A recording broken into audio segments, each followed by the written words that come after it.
Hello students, I am Dr. Aruna Palta from Raipur, Chhattisgarh. Today we will be discussing a very interesting topic of food science which I think everyone should know about, as it has got a lot of importance in culinary science as well as in our day-to-day life. Today I will be talking about colloidal dispersions, their properties, differences between a colloidal dispersion, true solution and suspension, sol-gel transformation process, what are emulsions, their formation, types, and lastly about the factors that affect the stability of emulsions. So, this module on emulsions and colloids in the paper Food Science will surely help you to understand colloids and to know about colloidal dispersions, to learn the properties of colloidal system, to observe the differences between a colloidal dispersion, solution and suspension, to know about the sol-gel transformation process, to know what is an emulsion and learn the process of its formation, to learn about the various types of emulsions and the factors affecting their stability. Students, I would like to tell you that food is a complex material containing a high percentage of water in which other materials are dispersed. Thomas Graham was known as father of colloidal chemistry, and he was the first one to find out the existence of colloidal state. He classified the organic compounds present in food into two categories, the colloids and the crystalloids. Now, the colloidal chemistry deals with dispersed system of a definite size because it is the size of the particle in the colloidal range that imparts the specific characteristic properties that are not explained by the laws governing solid, liquid or gaseous states of matter. A diagram showing the size of the colloidal particles as compared to water molecule. We can definitely see that colloidal particles, their size is bigger than that of water molecule, which is made of 2 hydrogens and 1 oxygen. Again, we can see the colloidal particle size in comparison to other particles. The first one is hydrogen atom particle, quite smaller than the colloidal particle. Then average molecules, even they are smaller than colloidal particle. The colloidal particle is only smaller than the visible particles which form suspension, which is evident from this diagram. Now we will talk about colloids and colloidal dispersions. I would like to tell you that the word colloid is derived from the Greek word kolla, which means glue. Colloidal system contains particles of a definite size range with the lower limits as 1 millimicron and the upper limit as zero point 0.1 micron. Colloids are particles with large molecular weight which form dispersions with water, for example proteins, glycogen, starch, agar-agar, etc. Crystalloids, on the other hand, are compounds with small molecular weight which can form true solutions. Some of the examples are sugars and amino acids. The particles above zero point 0.1 micron are generally visible and form suspensions with water. On the screen, you can see different particle sizes. The smaller particles, they are forming true solution with particle size less than 1 millimicron. The second, you can see the part is colloidal solution with the particle size range from 1 millimicron to zero point 0.1 micron. And lastly, you can see the bigger particles of suspension having particle size range above than 1.1 micron. The particles in colloidal range do not behave alike. The properties of colloidal particles around 1 micron size are different from those approaching 0.1 millimicron. Thus, Particles approaching the limits of the size range of one zone may show properties of two zones. For example, sugar may exhibit both crystalloidal as well as colloidal properties in various foods.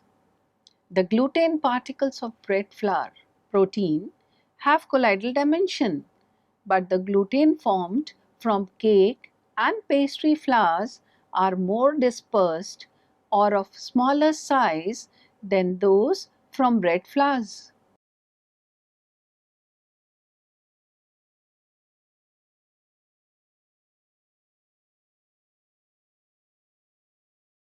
The more obvious of these differences can be observed by preparing dispersions of glucose, starch and cellulose in water.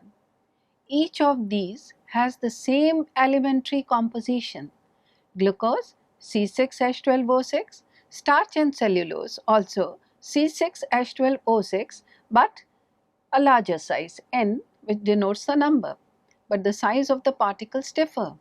If 1 gram of each is mixed with 100 ml of cold water, glucose gives a true solution, while both starch and cellulose, they give suspensions. Now, if they are heated to 100 degrees centigrade and then cooled, glucose remains a true solution.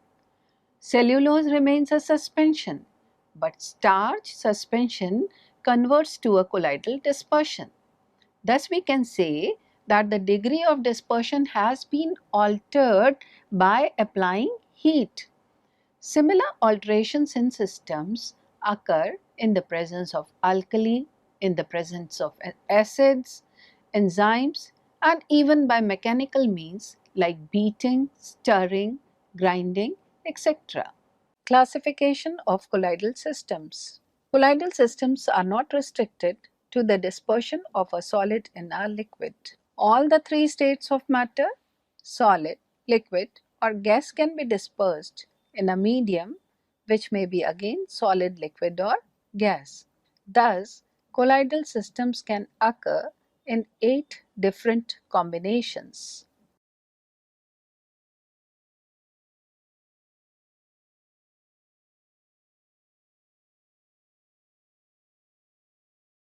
Mixture of gases, they do not form colloidal mixture, they form solutions.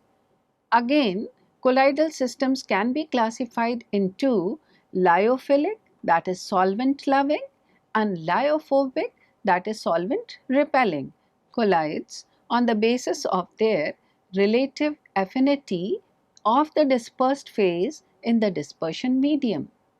If the affinity of the dispersed phase and the dispersion medium is high, the colloid is termed as lyophilic. Gelatin, gum, pectins, proteins of egg yolk, skim milk, they are all examples of lyophilic group. But if the degree of affinity of the dispersed phase and the dispersion medium is slight, the colloid is termed as lyophobic. If the solvent is water, then the colloids are termed as hydrophilic and hydrophobic respectively. Now we will look into the properties of colloidal system. The first property is Tyndall effect. When a strong beam of light is passed through a colloidal dispersion due to deflection from the surface of colloidal particles, it leaves a bright, definite path. This only is known as the Tyndall effect. Though colloidal particles are not visible, but their presence and movements may be detected by the nature of reflection. You can see the effect, Tyndall effect, on the screen. There are two beakers of solutions. One is the true solution, other one is the colloidal dispersion. And when the beam of light passes through both the beakers, you can see in the colloidal dispersion that the pathway can be easily identified. This is just due to the presence of colloidal particles in the colloidal dispersion. While in the solution, this pathway of light is not visible. Brownian movement. This is an important property brought about by the bombardment of thousands of molecules in the liquid or a gas in which the colloidal particles are suspended. This molecular movement, also known as Brownian movement, helps in stabilization of colloidal dispersion. Colloidal particles of smaller size show more vigorous Brownian motion. This slide on the screen is showing you the Brownian motion of a colloidal particle. Electric charge. Colloidal particles are electrically charged. Some colloidal particles carry a positive charge, while others a negative one.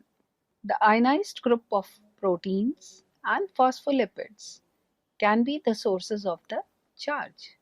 In the presence of a small quantity of dissolved electrolyte, salt particles selectively adsorb ions of one type from the solution.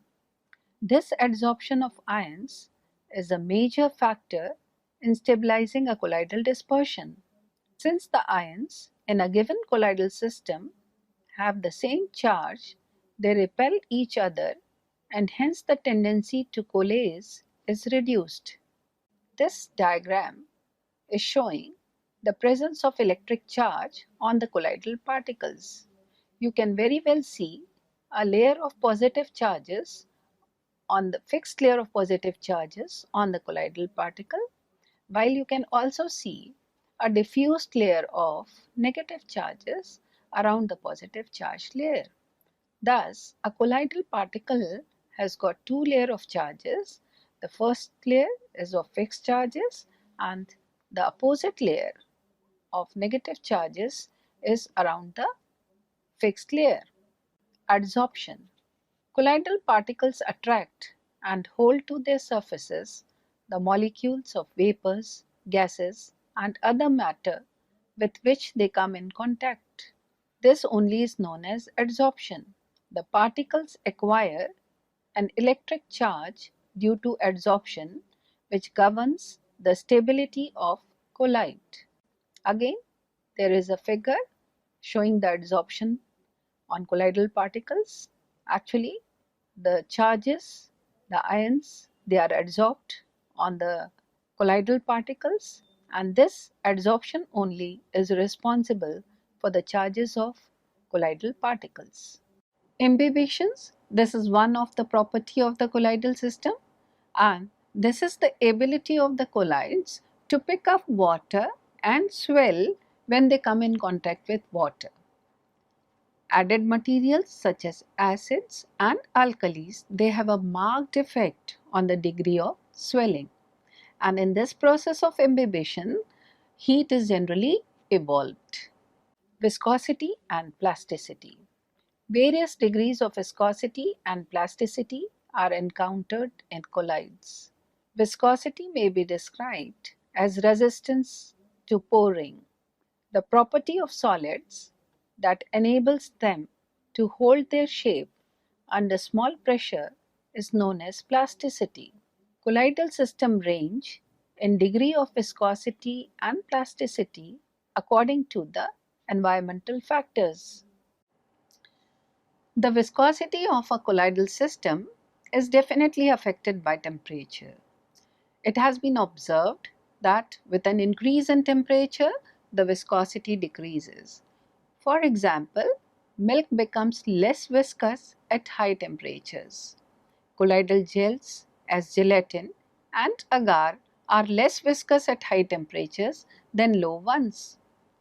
The viscosity of a colloid also increases with the concentration and aggregation of dispersed particles. Let us see, for example, when there is an increase in the number and aggregation of fat particles, the cream becomes more viscous. Increased amount of protein solids, they also bring about an increase in viscosity. Thus, the viscosity of custard is related to the amount of egg protein dispersed in the liquid. Students, now we will see the destabilization of colloidal system. The stability of a colloidal system is defined by particles remaining suspended in solution at equilibrium. Stability is affected by aggregation, and sedimentation processes, which are driven by the tendency of the colloids to reduce surface energy. Reducing the interfacial tension will stabilize the colloidal system by reducing this driving force. This can be accomplished by a number of methods. On the screen you can see the destabilization of colloidal system. First one is the example of a stable colloid, where you can see the colloidal particles which are distributed in the dispersion media. And the second one is the example of an unstable colloid, where you can find that the colloidal particles, they are either in the form of aggregates or even sedimentation is seen in the second figure. It has been observed that removal of the electrical charges, they prevent the aggregation of the particles. This can be done by the addition of salt or even by changing the pH of the colloidal system to neutralize the surface charge of the particles. This removes the repulsive forces that keep the colloidal particles separate and allows for coagulation. Lyophobic salts are mostly destabilized by this method only. Charged particles, they have a strong attraction for the polar water molecules and therefore are hydrated, probably having a complete envelope of water molecules. Addition of salt helps in the withdrawal of the water from the hydrated surface of the particles, and this helps in precipitation. Lyophilic salts are mostly destabilized by removing the water envelope from the colloidal particles. Physical deformation of the particle, like stretching and heating, may result into coagulation of colloidal system at certain orientations. Brownian motion to a certain extent may also help in allowing the colloidal particles to run apart from each other, preventing their aggregation. Now we will come to salts, gels and suspension. A colloidal system in which solid particles are dispersed in a liquid is referred to as a sol. In a true solution, the substance separates into molecules and ions that disperse homogeneously throughout the volume of the solvent. But when a protein such as gelatin is dispersed in water, the solution-like mixture that results is a sol. Examined under a microscope, the individual protein particles are large enough to be distinguished from the dispersion medium. Sols resemble liquids in their main physical properties, that is, they flow and they do not show rigidity of form. However, when a sol assumes a rigid form, it is referred to as a gel. There is no distinct line of separation between a sol and a gel. In fact, some sols become gel by increasing the concentration of dispersed solids. A typical sol is a fluid, whereas a typical gel has a certain amount of rigidity. By the reduction in the number of charged particles and adjustment of pH or addition of salt, a sol can be transformed into a gel. Addition of sugar, which competes with water in the continuous phase, helps gel formation when used in the proper portion. Change in temperature has an effect on gel formation. Low temperatures, they reduce the mobility of the colloidal molecules in the sol and increase the viscosity. This condition facilitates gel formation. The rigidity of gel changes with time, reaching to syneresis, which involves release of water and contraction of gel volume. The amount of liquid released varies with the type of gel and the conditions under which it is prepared. Suspensions. When the particles of a solid are separated into large aggregates of particles and dispersed in a liquid, the food system is referred to as a suspension. In a suspension, the particles tend to sink to the bottom of the mixture if they are heavier than the liquid, but rise to the top if they are lighter. A mixture of flour and water is an example of a mixture in which the particles are heavier than the liquid.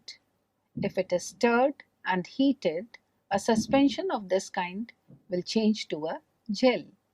So, it must be clear that both sol and suspension are solid and liquid dispersions, but with different particle size. Particle size above 0.1 micron form suspension, but between 1 millimicron to 0.1 micron form sol. Now we will talk about emulsions.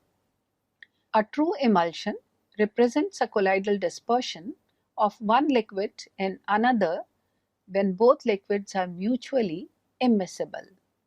Emulsions exhibit the characteristics of colloidal systems, the particle of the dispersed phase being about 0.1 micron.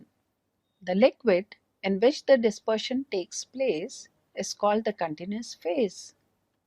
Mayonnaise, which is a liquid in liquid dispersion, is an example of a true emulsion.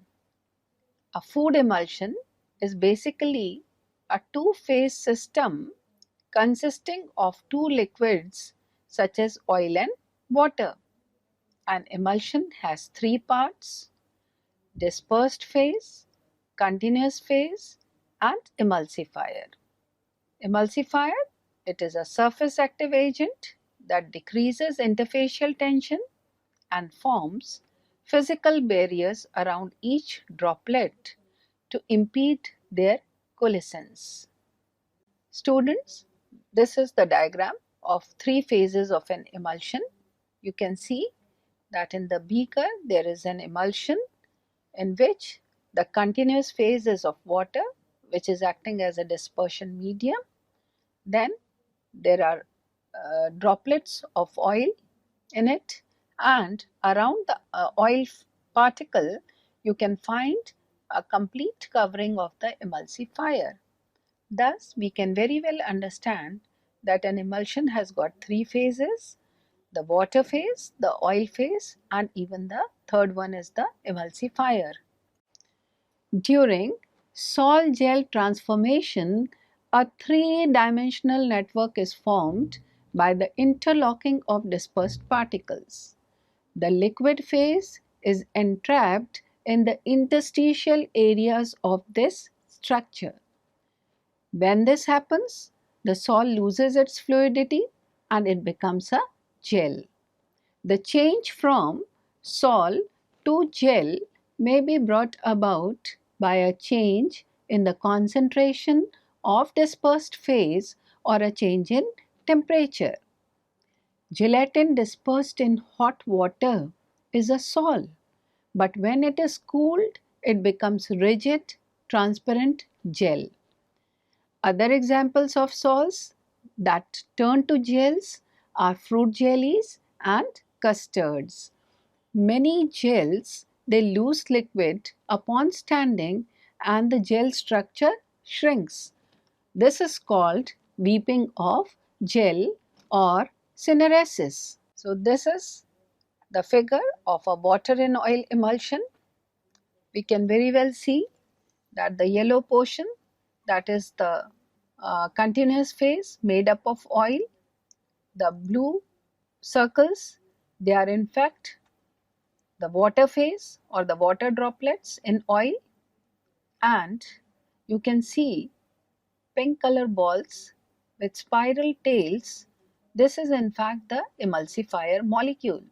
The pink part, that is the polar part of the emulsifier, and the black spiral tail is in fact the non-polar part of the emulsifier. The non-polar part it binds the oil phase, and the pink polar head, it gets connected to the water molecule, and thus this emulsifier, it helps in the stabilization of this water in oil emulsion. Now we will talk about inversion. The phases in an emulsion may be exchanged by a process known as phase inversion. A common example of phase inversion in foods is butter, where cream is converted to butter by a process involving concentration and agitation. Once a sufficient oil concentration has been achieved, the agitation brings about a conversion of the oil in water emulsion of cream to the water in oil emulsion of butter. In the process, the oil concentration is further increased by the elimination of more aqueous phase as buttermilk. In general terms, the more stable form is determined by concentration.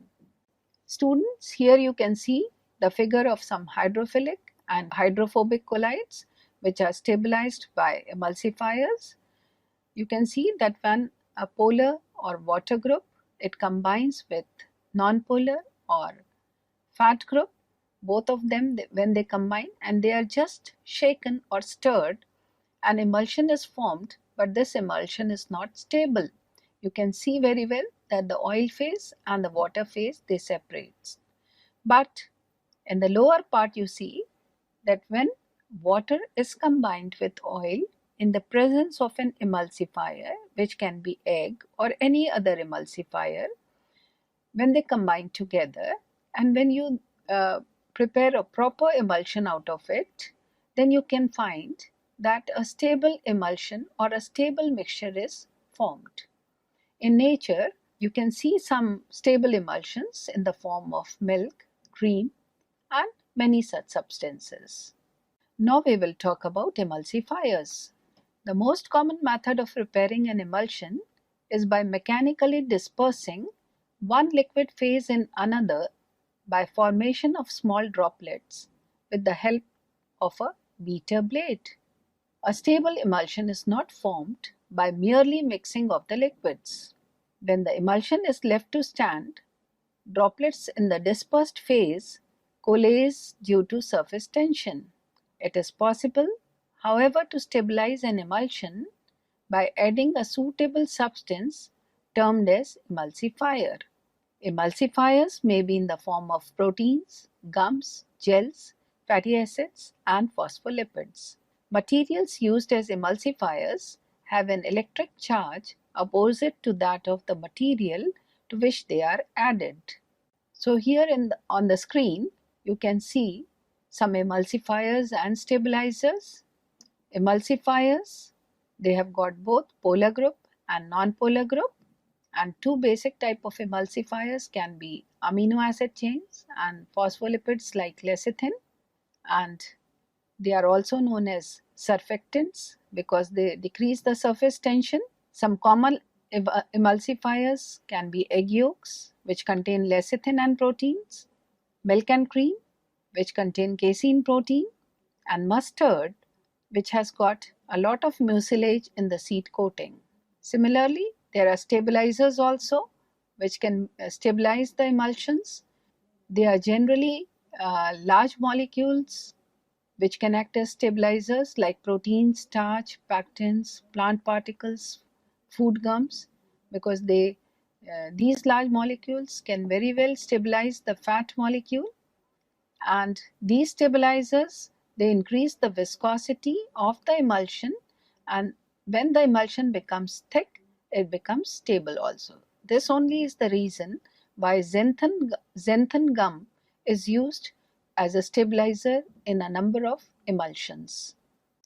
Emulsions are basically of two types: oil and water emulsions, where the dispersed phase is oil, and water in oil emulsion, where the dispersed phase is water.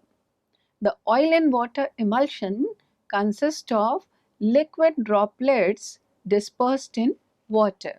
Examples of this type is milk, cream, ice cream, mayonnaise, and other salad dressings.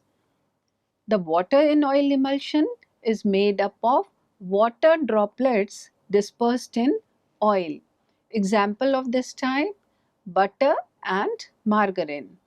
Food emulsions must have the appropriate appearance, that is color plus opacity, or appropriate texture, which consists of viscosity, plasticity and oiliness, and definitely an appropriate flavor, which helps it for acceptance. Students, I would like to tell you that the emulsifier reduces the interfacial tension existing between the water and the oil, thus making them less repellent to each other. This can be accomplished because one end of the emulsifier, which is the polar end, it is soluble in water, and the other end, which is the non-polar end, is soluble in oil. The emulsifier reduces the interfacial tension existing between the water and the oil, thus making them less repellent to each other. This permits a film to form around each tiny drop of oil that prevents the drops from running together. There are many emulsifiers which are present in nature, such as phospholipids. Example of it is lecithin, which is present in egg yolk, which acts as a natural emulsifier and is generally used in stabilizing mayonnaise emulsion. Now, hydrocolloids such as plant gums and gelatin, they also act stabilizers in oil and water emulsions just by increasing the viscosity of the continuous phase, or sometimes by forming a strong interfacial film around droplets of the dispersed phase. Examples are lecithin, alliginates, plant and seed gums, and cellulose derivatives like carboxymethyl cellulose and hydroxypropyl. Emulsions, they may also be stabilized by a process known as homogenization. In this process, the size of the dispersed fat globules is greatly reduced to more or less uniform diameter by application of considerable force. This prevents the fat globules from coalescing. This is the diagram showing the stability of emulsion. In the first test tube, you can see the separate water phase and oil phase. They are just homogenized and a primary emulsion is formed, and this primary emulsion is not very stable. To make it stable, we can add biopolymers.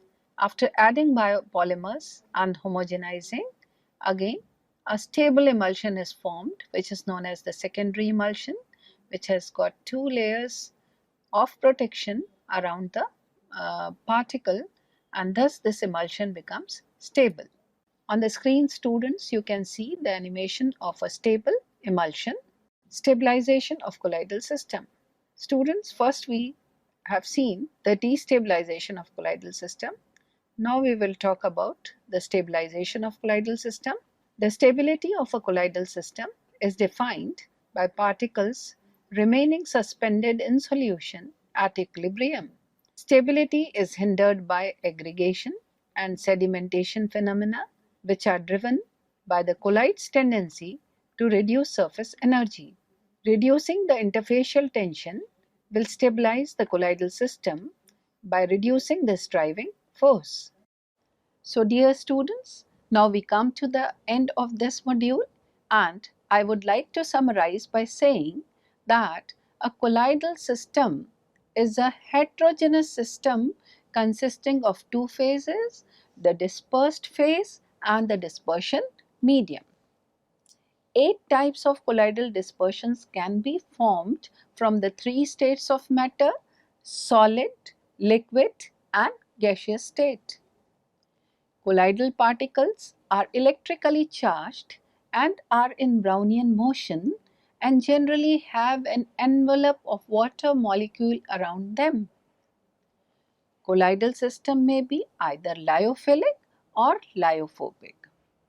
Rigid colloidal systems are termed as gel. Emulsion is also a colloidal dispersion of two mutually immiscible liquids. Emulsifiers are surface active agents which help in stabilization of emulsions. Emulsifiers have strong polar as well as strong non-polar groups. Homogenization also stabilizes emulsions by reducing the size of the particles. Colloidal system is destabilized by neutralizing electric charges, by dehydrating influences, and also by physical means to a lesser extent. Thank you.